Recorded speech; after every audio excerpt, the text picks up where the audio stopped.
Si Jade, kumain na muna tayo. Kaya tayo, gugutom na ako sobra. Ito parang masarap to. Emma!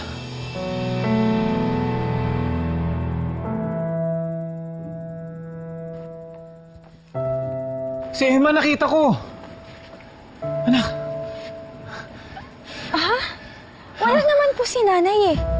Hindi, nandun talaga eh. Teka, sandali. Tay, ano ba? Pupuntahan ko. Ano ba? Nakainom po ba kayo? Alam niyo po, kanina ko pa po kayo naaamoy eh. Hindi ko lang sinasabi. Anak, pareho kayo ng tita Jade mo. Hindi ako lasing. Kitang-kita ko talaga yung nanay mo. Teka, pupuntahan ko, ha? Tay! Tay, ano ba? Wait nga lang! Oh, kamusta? Nakita ko yung mag-ama ko. Masaya sila. At wala din si Jade. Masaya na rin ako dahil nakita ko ulit yung ngiti ng anak ko. So, okay ka na? Okay na.